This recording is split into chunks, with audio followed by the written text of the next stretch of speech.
to figure out. But where do you think I should probably go to the library? The library tab. Yeah.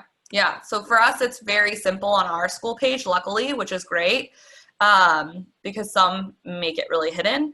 So it's right there at the top, the library, right? You could always Google Golden West Library as well. And you'll notice, right, that you have to kind of scroll down for all the information. So the first thing I want to point us to is research guides. So when you scroll down, you see this tab on the side, right? And then under research help, you see research guides listed. So research guides are these guides that our library puts together for your convenience. And there are multiple guides, but there is one specifically for freshman composition. And look at, even right on the top here, the librarians are here to help. You can chat with us by texting or emailing us, or chat with us, right? And they'll do like a chat box that pops up. Or there's also this option over here, the Ask a Librarian, and you can always click on it and it'll pull up a little text box where you can text with a librarian. So it's worth, you know, there's a lot of ways to reach out to librarians if you're having a hard time finding sources. But okay, so back to this library guides, right? So these research guides that are here, when you scroll down, you can find all different kinds of research guides, but which one do we probably want?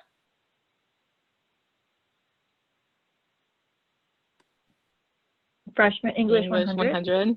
Yeah, exactly. So not the Drury one, that's a specific professor, but so freshman 100. So, or English 100, freshman comp. So when you get to it, you can see that it has a whole bunch of different sources on this left-hand side, and it can kind of help give you an overview. So thinking about the vocabulary, right, this is library vocabulary, so if there's anything that's being said, this is a good spot to kind of check if you're unsure what it means, right, like encyclopedia, nonfiction, peer-reviewed scholarly journals, right? Because I think a lot of students don't entirely know when I say scholarly sources, right, what that even means, and all of that. So that's the first start. And you can kind of see, like, it gives you overviews. So topics, this is like if you're unsure what topic to write about. So all of us in theory should have thought about our topics because we have a set prompt that we're writing on. However, for our fourth essay, I'm just going to give us a little heads up. I give you a lot of flexibility. And some students love that flexibility. Other students panic, right? It's just too much flexibility. I don't know what to do about it. So coming here to our library research guides, you can click on topics and it talks about this. So developing like a topic, right? Ask your instructor for help, reference library, use the database is listed on this page. So these databases, CQ Researcher, Opposing Viewpoints, and SIRS, have something really unique and specific about them. And it's that they list a bunch of topic ideas. So these are some ones that we'll come back to. So we'll come back to that in a little bit when I start talking about the specific databases. But I list them, and I'll show us where I list them. I don't want to get ahead of myself here, just so I don't confuse us. But so CQ Researcher, Opposing Viewpoints, and SIRS are going to be great for finding topics, which we'll expand on. It also, this research guide gives you ideas for search strategies. So how to search, so using keywords, phrase searching, truncation, and the Boolean method. They also have short little videos that kind of go over effective strategies if you're unsure. So I want to briefly talk about this. So keywords. So often students will email me and say, I can't find anything on the library database. I am panicking. And I go, okay, what have you typed into the library at this point? So if you're emailing me and you're having a hard time finding database sources, I want you to, while you're writing in your sources, keep track of what you've been searching. So you know exactly what you've typed in already, and then I can give you more ideas on what to put in, because more often than not, students are putting in something too vague or too specific, or they aren't changing their language enough, and they're really honestly searching almost the exact same thing over and over and over again, right? Kind of like the bee that keeps flying into the window and they just can't get out because they can't figure it out. So I want you to keep track of what you're typing in. So this goes over those key ideas, right? Those key phrases, but the biggest thing is you want to be sure that you are keeping track of that, so you can reach out to me and ask me you can ask me for more keyword ideas.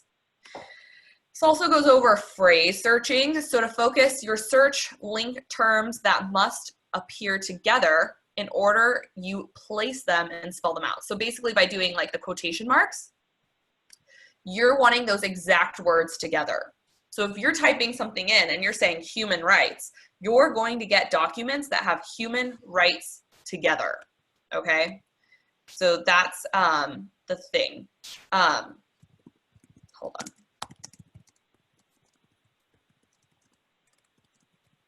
Okay, so whenever you want any sort of term like that, you put them together within the quotation marks like that. So the other thing besides phrase searching is truncation. So truncation is where you shorten a word.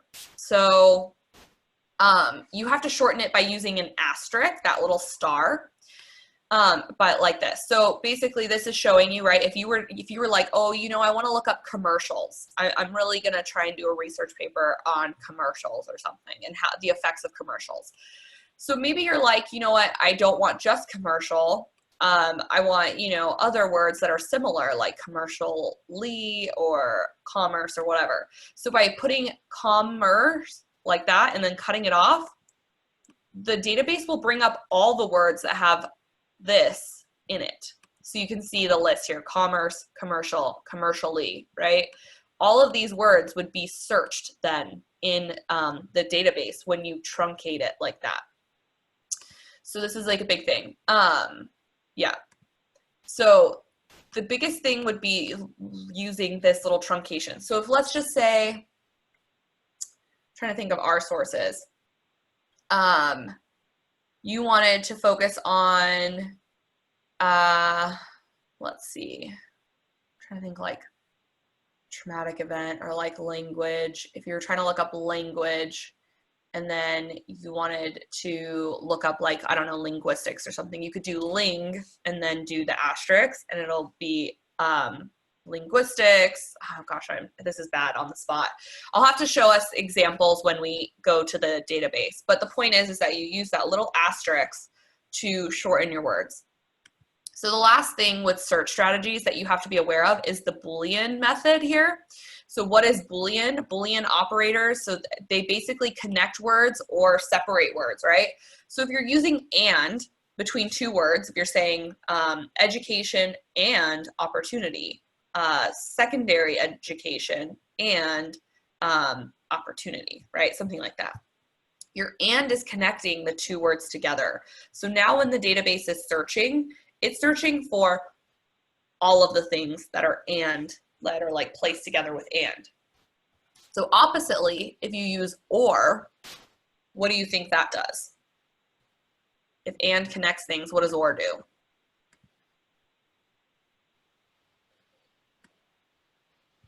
Quiet students. They separate the words? Yeah, so it separates it, right? So it's looking up one word or the other. So if you were saying education or opportunity, right, then now the database is looking for education or opportunity. So it ends up separating them. So that makes a huge difference in the database though, than if you're using and or the word or. So it's the Boolean operator here. So that's what it would be called. So the final one is not. So maybe you were like education, not college, right? So now you're going to get articles about education, but not about college specifically, right? So choosing these words wisely can really change the way that you get results, essentially. These are your key search strategies that they kind of give you here. So finding books, we're not really going to be finding books very much because we're not really going in, but they do have ebooks and e-collections as well. So So you can just kind of do, you can like look through that, but we're probably mainly going to use find articles. So you can go to find articles, and this gives us databases that are good starting points and that are really solid for English 100, and they're listed here. So once again, you see this opposing viewpoints and context listed. And then there's also the academic search complete and SIRS. So we'll talk about that in a brief minute, the actual databases and like how to choose which one you want and all of that stuff. So you also want to consider how you evaluate sources. So this gives you a really kind of good overview on evaluating sources and kind of thinking about which sources are reliable versus which sources are not, because we want to be using credible sources for our essays since it's academic writing, right? It's not just like a blog or something. So it has to be solid sources.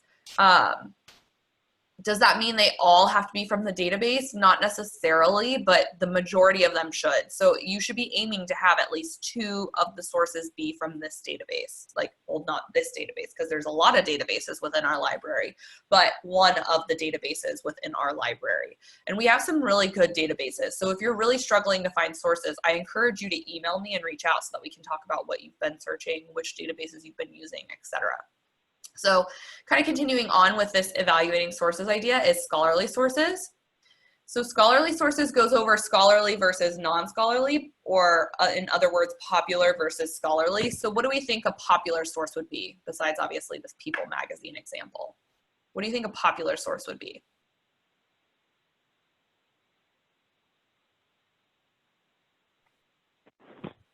Like Us Weekly or like Elle or Vogue.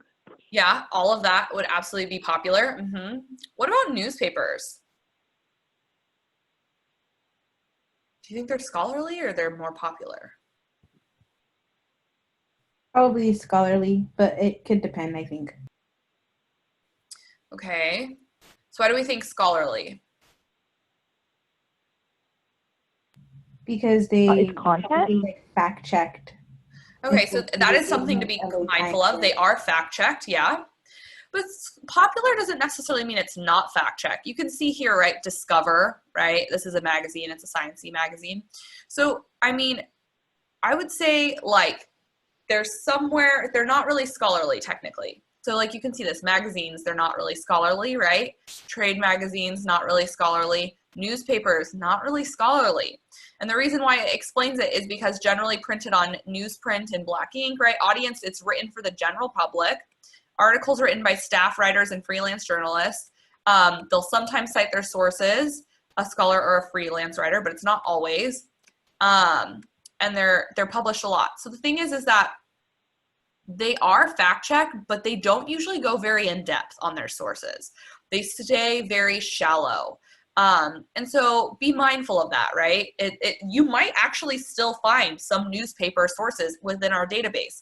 It's not to say that you can't use it. It's just to say that they're not necessarily going to go in depth on the topic, and they're not as scholarly as a peer-reviewed journal. Although I know that when students actually start looking at peer-reviewed journals, they go, whoa, because they usually are a lot. They're a lot. They're not fun to read. They're usually a little bit more dense because of how in depth they go on a subject. So just be mindful of that. So I think that that's a thing that a lot of students don't realize, is that just because it's fact-checked doesn't necessarily mean that it's scholarly. It still can be a little bit more popular. So you want to have a nice blend of both in your paper. You could just have scholarly, but I think a lot of students get overwhelmed with that. So I'm not opposed to sometimes including a newspaper article, but I would still encourage you to try to find a nice peer-reviewed journal as well, to kind of dip your toe into looking at more complex sources. And also because it's going to give you more information on your topic than otherwise. Are there any questions so far?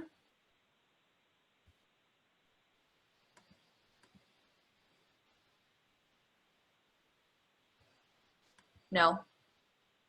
Not yet, no. Okay. Okay, so citing. So it also has citing information here, right? If you're unsure how to cite. So there's a great way. So when we're looking at our databases, I'm going to show us how we can look up our citations, because our database actually cites this stuff for you. So then it'll help you a lot. So you should have wonderful citations in your Works Cited. But the biggest thing is this is kind of talking about how to ethically use your sources. So you can always watch this video, right? To avoid plagiarism. And plagiarism happens often by accident because students don't give credit where credit's due, number one, or number two, they're paraphrasing too closely and they're using the information and they're not rephrasing it enough. And then the third one is I sometimes just go in and see and students are not integrating their sources correctly. And I stress to you so much, and as I'm grading our essays right now, I'm seeing MLA problems in our integrated sources. And that's just using our one article. So I'm really kind of leaving a lot of comments on that, because for those of us that are still struggling to integrate sources, it's not going to be okay as you get further into your academic career, because it might flag it and turn it in since you're not quoting correctly. And some professors are not going to allow it. I'm a little more flexible because it's English 100 and we make mistakes and I can see that we're trying, right? But we really have to be careful about our citations and how we're integrating quotes.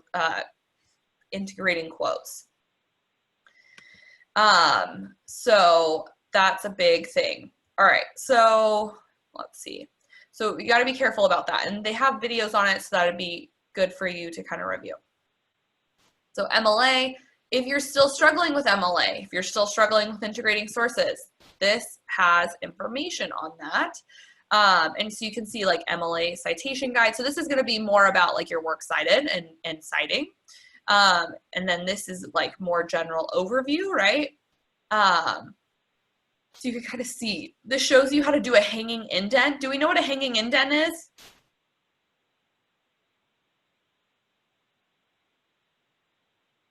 No. No. Okay, so a hanging indent is, maybe we should just like watch this briefly. Short video, YouTube playlist, let's see. Google Docs, animated instructions. Okay, so we can watch this really quickly. So this is like, so you can see, right? It's like if you had a works cited here. So when you put in all your sources and you're like, okay, it's great. You got to highlight all of them and then use the ruler, and you can see you click that little pointy arrow, pull it in 1/2 inch, it pulls everything to the right, and then you pull that left little tab to the left, and then look how it created that hanging indent. Did we see that? So with Google Docs, there's no shortcuts. We'll just like watch it again. So you got to highlight it all, and then you grab that little pointy arrow, you pull it to 1/2 inch, and then you pull the little square rectangle above it back to its left adjusted spot. And then it creates a hanging indent like that. So a hanging indent just means that all the lines that come after your first line are indented. So this is what's required of a works cited. So some students like to indent all of it and they put numbers and all this stuff. You don't need numbers, you don't need bullet points, you just indent that bottom part. So that's how that works. So for Microsoft Word, it's a little bit different. You can highlight all of it and there's a shortcut. Let me see if they show you the shortcut. I don't actually know if they do. I think they do. So, okay, so this will go up to paragraph settings and clicks on paragraph settings. Then you go under indentation, and under special, you change it to hanging. So you'll notice that once you highlighted all of it and you do this hanging indent, oh, and they even double spaced it right there, since you're supposed to double space your works cited, and it creates that hanging indent. So for students who are trying to do a hanging indent and then the formatting got all crazy because you were just tabbing to create a hanging indent, you actually need to use the ruler or this paragraph structure, because when you do it that way, it's in the formatting. So then when you submit it to Canvas, it won't change your spacing at all. Whereas when you just tab it or you press space or whatever, and you're not actually changing the formatting like within the code, it might like throw it all off. but the formatting actually sticks if you do that. Are there any questions about this? Or about hanging indent? So this is actually a requirement of a works cited. So if you saw on your comments on essay 1, need a hanging indent, and you're like, what the heck is she even talking about? This is what I was talking about, is you need to indent every line that comes after your first line of each source. And you just do that by using the shortcut on Word, or on Google Docs, you use the ruler. And this is just listed under, on our library, under research guides, right? And then English 100, and come down to MLA format. And you can just scroll down once you're on MLA format, and they have these little animated instructions. Are there any questions? No? Okay, so why don't we look at some of our databases? So really quickly, course modules. So under week 10 on our course modules, I wanted to show you that under week 10 study resources, I've linked the online database here. So if you're unsure where to go after all of this, maybe at the end of this, you're like, oh my gosh, I don't know how to get to the library and the databases. It's linked under week 10 study resources. So you can see that here. But coming back over to here, so you can go to Golden West page. So now we're back at our library homepage. Okay, so there are a couple ways that you can get to the databases. That one is that link that I showed you. Also under our research guides, you saw that they linked several databases that you can look at. Hold on.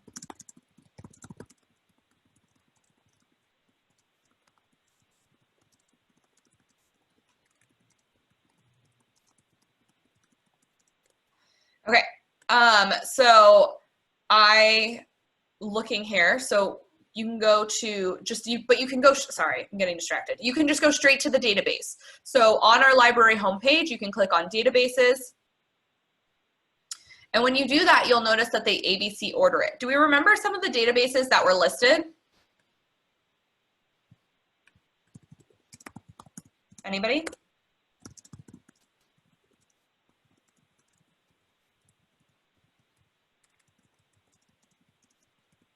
Nobody?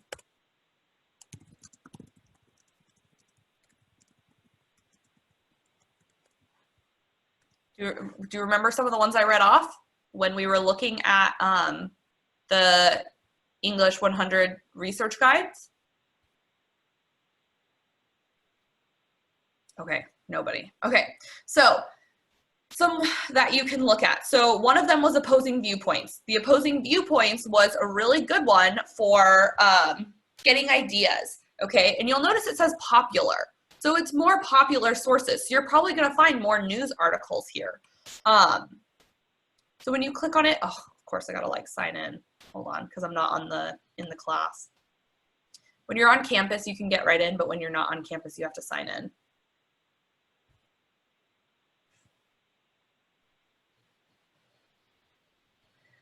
Okay, so opposing viewpoints. Also, really quick note here. So we have students that use opposing viewpoints as a source finder, and then at the end, you know how you put in the author's last name at the end of an integrated quote? Do we all know that? We should all know that, right? Yeah. Yeah, okay. So I've had many students put Gail at the end. You don't want to put Gail. Okay, Gail is not the name of the author. Gail is the name of the larger database, right, of opposing viewpoints. So don't put in Gail at the end of a quote. So just kind of like keep that in your head. On opposing viewpoints, they don't always have authors listed, and that's okay. If that's the case, then you can just put the article title, and that would be fine.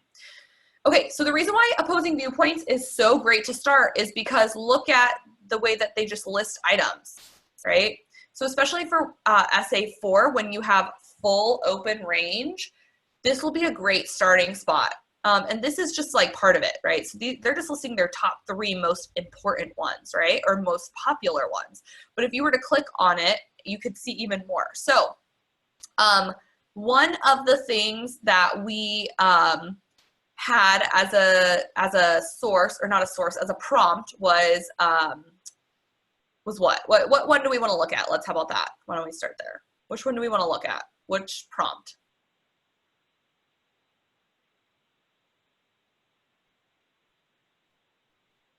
Nobody? Do you remember? Energy Assisted and suicide. or Huh? I don't Well, not the ones I was listed gonna say here. I'm assisted saying like the suicide. ones from essay 3, because that's obviously where we're starting. Law and politics I got in the comments. Okay, so like, I don't know. Let's just start with like, okay, let's say we're writing a paper on language, right? Okay, so what about language? Do we want to maybe focus on specifically? So this one's a little bit trickier because it is more like focused topics, but. Being bilingual. Okay, so so maybe we don't see it listed right off the top right here, right? But maybe we're like, okay, so bilingual, right? Oh, okay, so yeah, let's just leave it as bilingual, so then we'll see what pops up. Okay, so you can see stuff will pop up, right? So academic journals, 93 sources. And then coming down here, viewpoints. So this will just give us viewpoints. So bilingual education has led to the segregation of non-English speaking students. Bilingual education has not inhibited immigrant assimilation.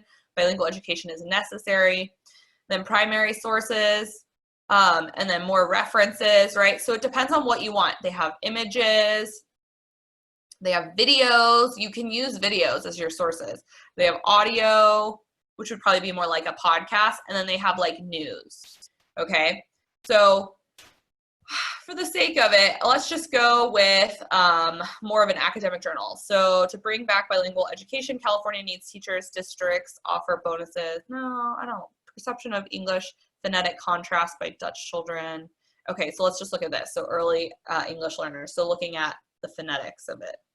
Okay, so when you click on an article within opposing viewpoints, you'll see it gives you like an overview. Do we see an author? Oh, we do have an author for this one. Look, so this is who our author is, okay? So it's not Gail, these people.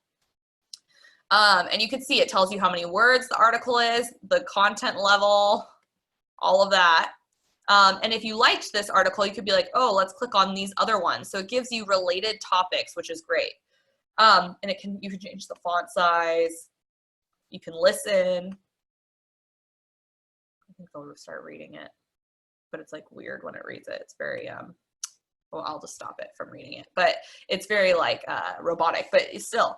So you could see, and then they break it down. So what's a good way if you have a long article like this? Okay, this is long. Do we want to read the whole thing before we decide if we choose it?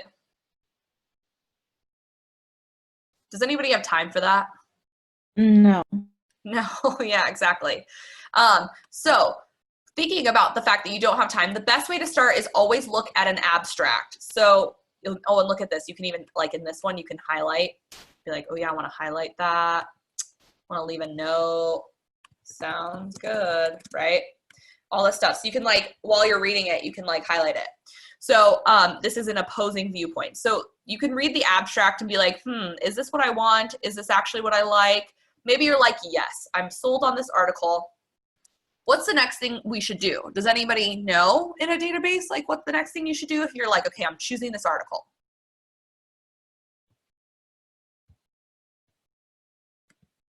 No? Send it to your email. Yeah, that's a great way to do it. So sending it to your email. So you could download it or print it, but like who has all the printer paper in the world? And you know, maybe you like this article right now, but after doing more research, you might kind of toss it later. So the best thing you should do is send it. You can send it in a Google Drive. You can send it in an email. Let's just say send it in an email. You could type in who you want to send it to, who's it from, and then it tells you the author, right? Send as. I would suggest sending the full text so that you just have it in your email, and then you can do a message here. So when you're sending it to yourself, I would recommend creating like a folder in your email, possibly, that you keep all your sources you think you're going to use for this one essay together. That way, once you're done with this essay and you're moving on with your life, because this class is not your whole world, you can just delete that folder and it'll be super nice and neat, and you won't have like all these random things downloaded on your computer. So that's one way, right? So I would really suggest emailing it, but you can always use your Google Drive too. So also, we need to cite it, right? We need to include this in a works cited if we're going to use it. So all of these databases have automatic citations for you. So on opposing viewpoints, you can see it's at the top. So it's always in a different spot though, each database. So be mindful of that, okay? So on opposing viewpoints, it's right at the top, cite. Which formatting do we want? What formatting do we want? MLA. Yeah, MLA. So look at, they already have it hanging indented for you, and you literally can just copy and paste it. We always want to double check that it's correct because sometimes it's not. So big things you want to look for is that it has the author. Okay, great. And the thing I would say that is incorrect the most on our citations, on these generators that sometimes get it wrong, is that they'll fully capitalize a title in all caps, which we don't want, right? Or sometimes they won't italicize something. So just be mindful that you're paying attention, that the database is italicized, that our titles aren't full caps, and that it makes sense, okay? When you copy and paste this over too, okay, sometimes you lose formatting, right? Sometimes you lose the italics based on the way that you copy pasted it. So be careful to double check that you copy pasted it onto your works cited correctly, okay? The other thing that I would recommend is some of these databases have a gray background in their citation tool. And what happens is students will, you know, Control C and then Control V and just copy it as is because they want to keep the formatting. So what should we probably do to get rid of that little bit of gray highlighting background? In Microsoft Word, you can choose to, when you copy it onto your document, you can choose to just keep the text, and it kind of gets rid of all the other stuff. So it does get rid of all the other stuff, but what else does it probably get rid of when you do that? Probably the formatting. It gets rid of the formatting. Yeah, so it gets rid of the formatting. So that ends up being a problem, right? Because it gets rid of the italics, and then you don't have the italics anymore. So you have to go back to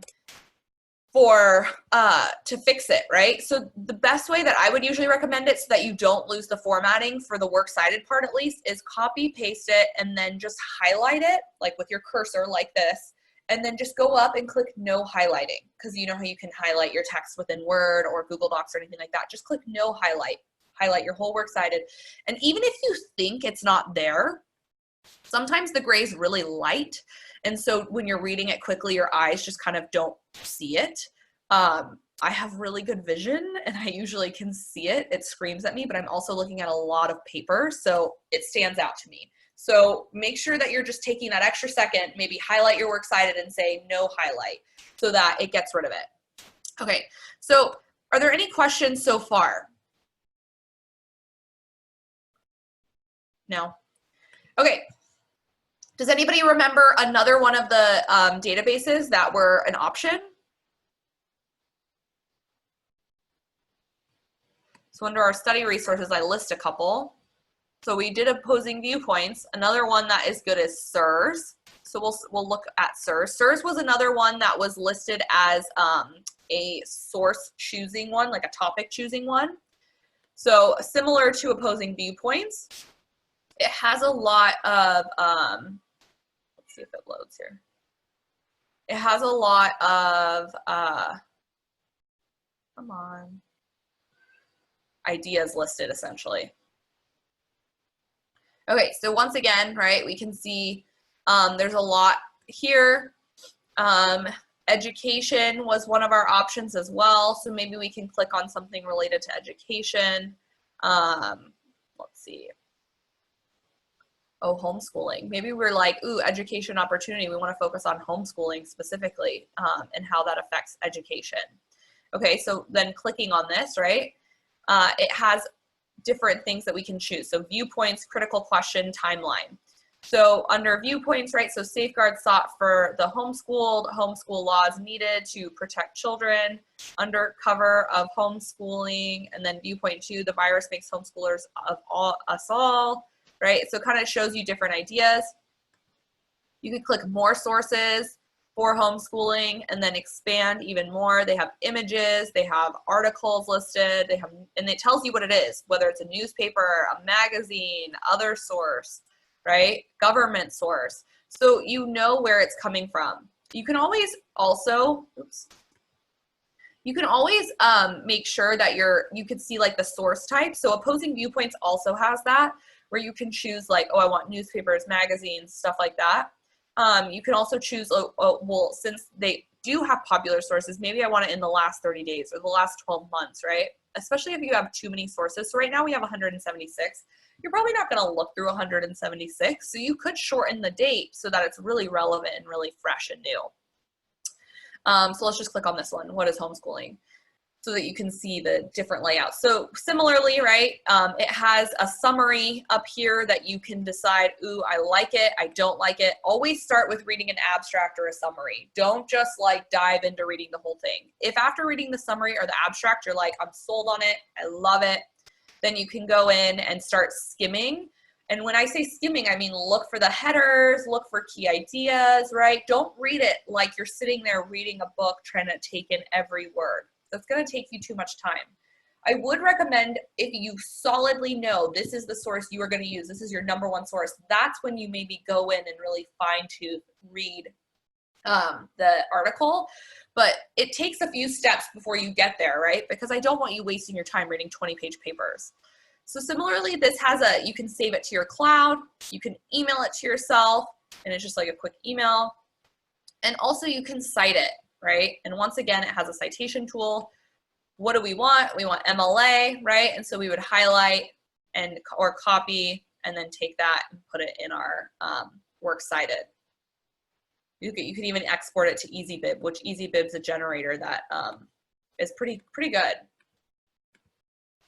Okay. Are there any questions about SIRS? No. Actually, yeah. No? I have a question. Oh yeah. You know how when you works cited the SIRS Yeah. article, when you copy and paste it with like, you know how like it's like actually a link you can press. When you copy and paste it to like an essay, would that mess it up as well? No, that shouldn't. I mean, it might be a blue color, but that's not a big deal. So would we have to change it? I mean, if it's blue and it's a link, I'm not gonna like freak out about that. That's fine. But I don't want like the background, the highlighted background. Oh, okay. Does that make sense? Yeah. Okay. I actually want to go back to Opposing Viewpoints really quickly, because the other thing about Opposing Viewpoints is it has like pluses and minuses to both sides. So for essay 4, thinking about essay 4 a little bit, maybe you're like, you know what, I want to write about, I don't know, energy and environmentalism. Let's just click on it. Let's just show it. And look at under environmental, what did I click on again? Energy and environmentalism. It has so many topic options, so you can get more focused in it, right? Maybe you're like, you know what, I want to focus on e-waste. And then you can click on it, and you can read more, and it'll expand right into that article, and then gives you, once again, those other choices, previous page. And then it'll give you, once again, all those sources for multiple points of view. The other thing is coming up here for Opposing Viewpoints answers is you can search, right? So bilingual, but maybe you know what, when we were looking at bilingual, I want to do advanced search. So advanced search is where you get that Boolean thing that we were talking about, right? So bilingual, and education, right? Maybe we want both, but not, maybe we want not college, something like that. Search. And so then it'll bring up stuff specific to that. So you can see like how it's, so bilingual education, intro to bilingual education, right? It's all about bilingual education essentially, and focusing in on that. And then once again, like I said on SIRS, right? They have all these different lists. You can go to like viewpoints. and see the different viewpoints on it. So that there's that. So besides opposing viewpoints and besides SIRS, there's also CQ Researcher. So CQ Researcher, similar to opposing viewpoints or SIRS, is really great for looking at separated ideas or controversial topics. So when you come to CQ Researcher, you can see that it lists a bunch of random controversial topics, right? Hot topics, right? Ooh, higher education. Well, we were gonna write our paper on education possibly, right? So let's click on this one. What's going on with higher education? And you can see like it has an article. Does this one have an author? Yes, this one does have an author. So some of these don't always have authors. So CQ Researcher, similar to the other one, right? Email, you can email it to yourself, citing it. However, look at what, they don't start it on MLA. So what do we need to do for CQ Researcher if we're using that as a source? Change it to MLA. Change it to MLA, absolutely, right? And you can export it, or you could just copy paste it. Oops, you could just copy paste it. But notice what I was saying about that gray highlighted background, right? It's gonna be brought over. So be careful about backgrounds like this. Also, this is not hanging indented for you already. So you would have to hanging indent it yourself. So that's something to kind of consider. Also, in CQ Researcher going into essay 4, you could think about, you can click browse topics just at the top here, and they just have a whole bunch of topics listed. And you can be like, okay, well, I don't know, education. Let's click on education, since that's one of the options, right? Oh, look at that, bilingual and multicultural education. Shoot, that could work for essay 3. And then when you do that, it brings up all these other things here, okay? So like immigration policy, education policy, race relations, Latino voters, future of language, cracking down on immigration, right? Hispanic America. So kind of, you can be like, oh, education policy, let's click on that. And it tells you the date it's even published, right? And so you can see like all of this, right? Well, will Donald Trump's election change public education? And then it kind of goes into all of this, right? And then it gives you a little overview. And then they give you sources at the end that they've used. So if you're ever like, what sources are being used, you can always find them at the end. So, and then related reports, once again, related reports, and you can like click on this and kind of expand if it's still related. Okay, any questions about that? So CQ Researcher, SIRS, and opposing viewpoints are all super good if you're still trying to fine tune your topic, because they are good at kind of presenting pros and cons and showing different ideas. So I had a question, can it be about anything as long as it's educational related? So you don't have to write about education. That was just one of the 5 prompts. So that's why I'm just looking up stuff on education. But you don't have to write about education. What were the other 4 prompts besides education and opportunities? Do you remember?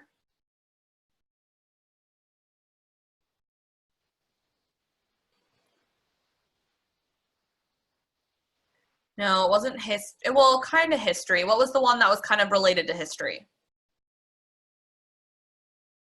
Anybody remember our essay 3 prompts? This is good that we probably talk about it then if we're kind of like feeling unsure. There was one about how you would develop an argument about a specific traumatic event in which you establish how it is viewed on an international scale versus through the eyes of the United States.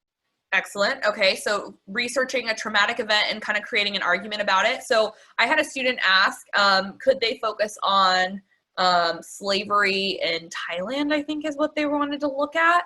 And she wanted to make just a simple argument of like how this needs to be adjusted because of human rights issues, right? And that's creating an argument within this sort of research context.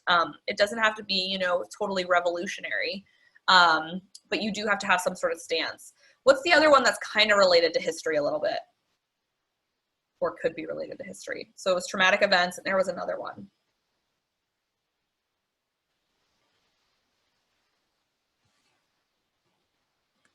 What was the first one listed?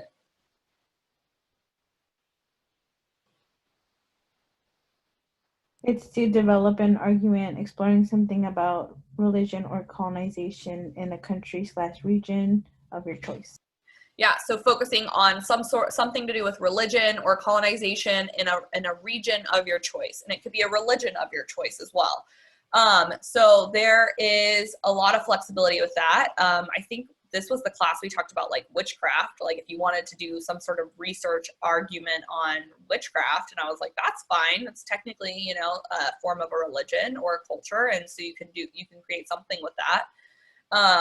But you could also do something more standard, right? Like Christian colonization through like missionaries for Native Americans, or you can look at, you know, Spain and the conquistadors and all that going into South America and Mexico, all of those areas, right? So there's a lot of ways that you can do that.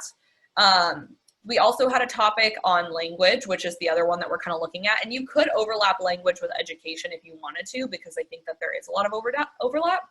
And then the final one was on identity, how someone's identity is sculpted, which I know can sometimes have some overlap with education or some overlap with language. And I'm not opposed to those ones kind of having a little overlap, but I definitely don't want to see students trying to cram all 5 prompts into one. Like there's just no way that's going to work. So that's something to keep in mind. Okay, so I'm glad that we kind of touched on that a little bit. So going back to the Golden West Library database, once you've chosen your source, you know what you're writing about, you're solid on it, and not only do you know what you're writing about, but you know your angle, right? So maybe you're like, I want to write about education, but you don't know what you want to write about education. So those 3 databases, CQ Researcher, SIRS, and Opposing Viewpoints, are awesome places to start so that you can focus in on what you want to write about. Because education generally is kind of a broad topic. Maybe you want to focus it in more on like, how effective is college, right? Like, is it worth going to college with how much student debt people graduate with? I don't know. Write a paper on it, right? And having some sort of argument. How effective is homeschooling versus, you know, going to a standard school? You know, different things like that. So you can create arguments about a whole bunch of different things, which is why you have to really provide that context in your intro. But once you have decided what you're writing about, a good database to use is the first one listed, which is Academic Search Complete, which I also listed here under your study research guide as EBSCOhost, so Academic Search Complete EBSCOhost. So you could click on it. This one is really broad. It's not as focused, I guess is the best way to say it. So let's just say we're like, okay, bilingual. Yeah, let's focus on bilingual here. We're like, we're gonna do something with that. Come on. Computer's slow. Okay, so now that we're looking at it, but maybe we're like, you know what? How many articles did it give me? A lot. It gave me 9,500 articles. Do you think you're going to read all those? No. Probably not, right? Yeah, probably not. Probably not. So with that in mind, we want to narrow it down. So maybe we're like, you know what? We're going to do advanced search. We're going to do bilingual and oops. Oh my gosh, go away. And maybe we'll do this actually. We'll use that, bilingual, because bilingual ism, right? If bilingual, because when we did this, bilingualism and all these other things popped up, right? So we'll just do this. Bilingual, our little asterisks, and education. Okay, let's see how many pop up now. So we had 9,500 before. Oh my gosh, we even have more now. Okay, so with that in mind, we want to probably scroll down and make specifics. So for Academic Search Complete, it is so critical that you fine-tune the search, because otherwise you're given so many articles. So the biggest complaint from students is, I clicked on the article and it didn't open, it didn't show up. So right here you can see this article has a PDF, a full PDF and an HTML full text. So this article is fully available. But what about this one? Does this one have that? No, right? It doesn't. So when you click on this, it's going to say, oh, you actually have to order it from whatever. So how we fix that is you go over here on your left-hand side, okay, and you scroll down and you click full text. So limit it to full text only. You'll notice that it gets rid of all the articles that don't have a PDF available. Okay, so right off the bat, you want to do that. And look at it. Oh my gosh, from 9,700, now we're down to 3,600. That was a lot of articles we would have been clicking on and been disappointed, right? That was like 6,000 articles of disappointment. So we got rid of all those. So if you really wanted to amp up your game, another thing is you could choose to make it scholarly journals only, meaning they're peer reviewed. So what does peer reviewed mean?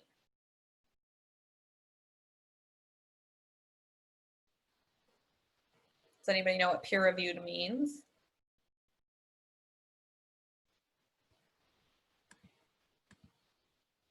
Reviewing, no, it doesn't mean reviewing your essay. So peer reviewed means it's been reviewed by experts in the field, by multiple experts in the field, and blindly reviewed. So they don't know who wrote it, they read it, and they're all experts in the field, and multiple of them, and they'll cut essays out that don't have only facts, okay? So these are your best, most reliable sources, but they're also gonna be your densest sources. And they're gonna sometimes be a little overwhelming. But you could definitely click scholarly peer-reviewed journal because we really should be trying to get at least one of those in our paper. So after we click that, it goes from 3,600 to let's see how many. Oh, look at that, it brought it down to 2,400. Are we reading 2,400 essays? Probably not, right? So now the next thing I would say is the date. Do we wanna be looking at stuff on bilingual and education from 1959? Probably not, right? That might be different if we're researching something more historical, because sometimes older texts can kind of help us look at historically how people have viewed it then versus now. But if you're not doing that, you're not comparing then versus now, you probably should be looking at stuff that's more modern. So I would suggest bringing it up to at least 2000, because I mean, we're 20 years in now. So let's bring it up to 2000. Okay, we're still at 2200. So maybe we're like, you know what? Let's bring it up to the last 10 years so that we can really nail down our very modern stuff. Still 1500, right? So you could keep playing around with this and narrowing it down as you like. You could be like, oh, you know what? I don't want all these things. I just want an academic journal. So that brings it down to 1400, right? So once again, you can keep narrowing it down. All right, so let's just say, okay, so double disassociations and reading comprehension difficulties among Chinese, English, bilinguals, and their association with tone awareness. Okay, let's just like open this. Maybe we like it. Let's look at it. So right off the bat, we wanna look for some sort of abstract, right? So this gives us highlights right at the beginning. You can see like, okay, so this is our little overview. Gives us highlights, right? So what is already known about this topic, what this paper adds to the conversation, and the implications of this paper. Okay, but you can see this is not a short, basic read. There's a lot of like works. Look at that, works cited at the end, those references. Wow, lots, right? So let's just say we decide, you know what, this is what I want. I like this one. This is a good one. Okay, so this, you can see this page is not as cute and iPhone-y with where you cite it, right? Like our opposing viewpoints, it's got this cute little site, right? And so did SIRS and CQ Researcher. This one's a little bit more old school. This is more of your typical database. So with that in mind, are these just examples of citations? Yes, I'm not using, you don't have to use these. I'm just trying to open this so I can show you and demonstrate for you. So, okay, so if you wanted to email this to yourself, everything for this one is on this right-hand side. So you can send it to your Google Drive, right? So opening Google Drive. You can email it to yourself here with that little email, so ebscohost.net. So you could choose what you want to send. I would suggest sending the whole thing to yourself because this is going to help you a lot. Versus if you don't send it to yourself, right? You just send a citation, you might have a hard time finding it later.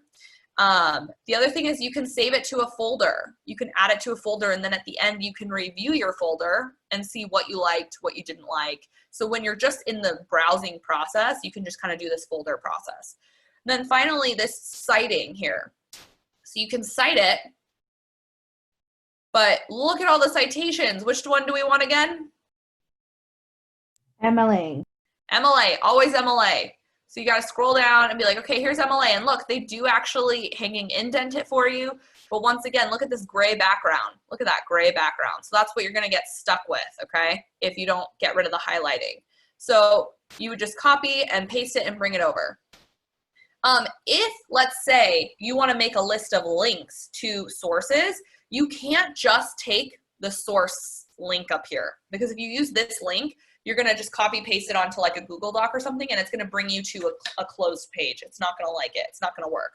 So if you're wanting to create just a list of links, maybe that's how you usually do things, right? A lot of us, I know, save bookmarks and things like that, right? A good way to do it would be to use this thing called a permalink. All of them have permalinks. They just have them in different spots, but you can see the permalink here. You can just click that and you'll click that, and then you'll be able to come right back to this article by using that permalink. Don't use this one. They're not the same. They're a little bit different, and it matters. That difference matters drastically, okay? So that's just another option, is that permalink if you wanted to make a list of those. Okay, are there any questions so far?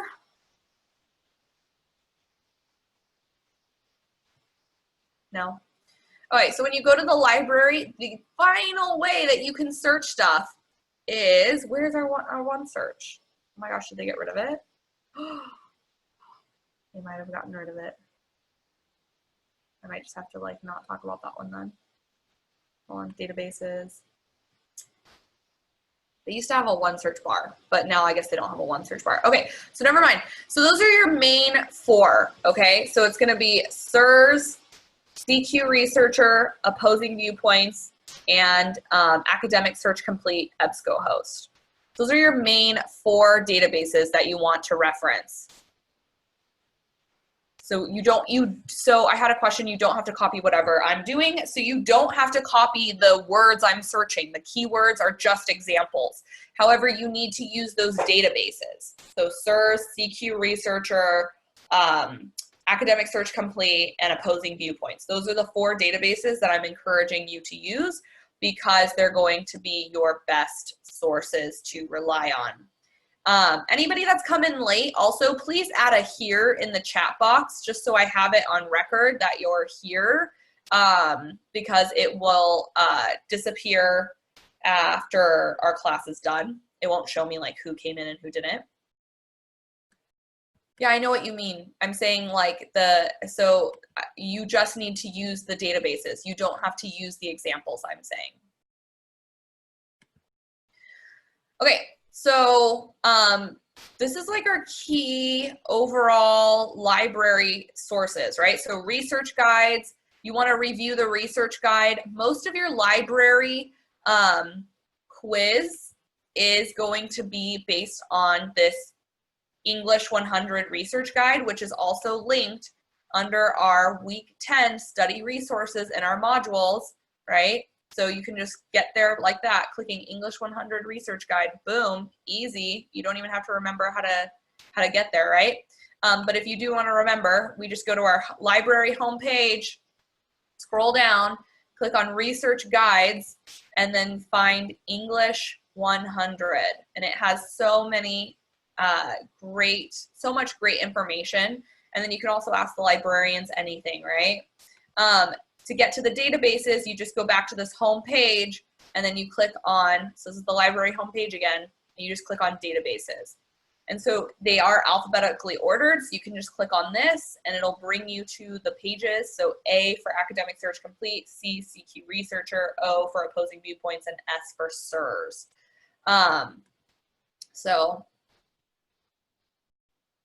So yeah, so the four are Academic Search Complete, CQ Researcher, Opposing Viewpoints, and SIRS, S-I-R-S, all caps. It's an acronym.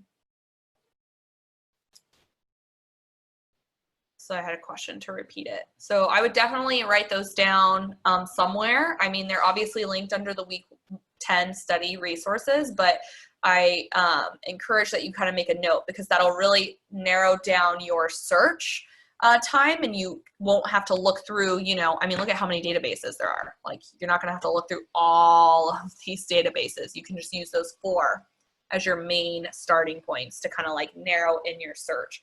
And, you know, some students have a favorite. They find one that they use all the time, and then they have another that they're like, I never use that one. It never works for me. And that's okay. So the biggest thing though, keep track of what you're typing in so you know. You can email me, let me know what you've already tried if you're having a hard time finding sources. Are there any questions about the library database before I move on?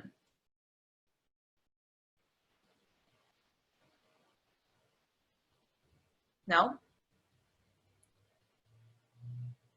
Okay.